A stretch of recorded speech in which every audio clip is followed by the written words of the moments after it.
Hello बच्चों, चलिए प्रश्न को देखते हैं। मल्चिंग सहायक है। हमारे पास दिए हुए विकल्प हैं। विकल्प ए भूमि उर्वरकता में, विकल्प बी मृदा बनावट के सुधार में, विकल्प सी नमी के संरक्षण में, विकल्प डी मृदा की बध्यता में। प्रश्न की मुख्य अवधारणा है, मुख्य अवधारणा, इस प्रश्न की मुख्य अवधारणा है मल्चिंग। इस प्रश्न की मुख्य अवधारणा है मल्चिंग। देखिए, अगर बात की जाए मल्चिंग के विषय में तो मल्चिंग क्या होता है? मल्चिंग यह वह प्रक्रिया है जिसका उपयोग मिट्टी में नमी बनाए रखने, मिट्टी में नमी बनाए रखने, खरपतवारों को दबाने, खरपतवारों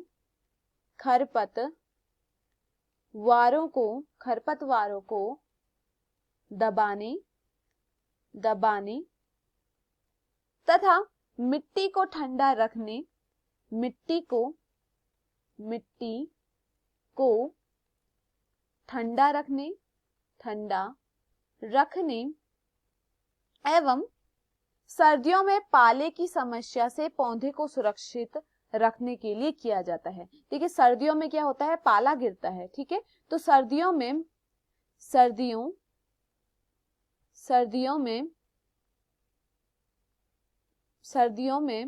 पाले की समस्या से पौधे को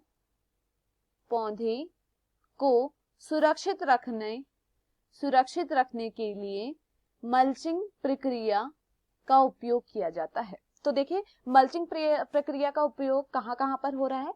मिट्टी की नमी बनाए रखने के लिए मल्चिंग प्रक्रिया का उपयोग होता है, खरपतवारों को दबाने के लिए मल्चिंग प्रक्रिया का उपयोग होता है, मिट्टी को ठंडा रखने के लिए मल्चिंग प्रक्रिया का उपयोग होता है। और देखिए, जब सर्दियों में क्या गिरता है? पाला गिरता है, तो पाले से पौधे को सुरक्षित रखने के लिए भी मल्चिंग प्रक्रिया का उपयोग किया जाता है। चलिए प्रश्न को देखते हैं। मल्चिंग सहायक है। विकल्प ए दिया गया है भूमि की उर्वरकता में, तो देखिए उर्वरकता में इसका उपयोग नहीं किया जाता है। मृदा बनावट के सुधार में, तो यह भी यहाँ पर गलत होता है क्योंकि इसका उपयोग मृदा के बनावट के सुधार में नहीं किया जाता। विकल्प सी नमी के संरक्षण में। देखिए, हमारा पहला ही उपयोग हमने लिखा था मिट्टी की नमी को बनाए रखने में, तो यह यहाँ पर क्या होता है? सही होता है। विकल्प डी दिया गया है मृदा की बध्यता में, तो यह भी यहाँ पर क्या होता है? गलत होता है।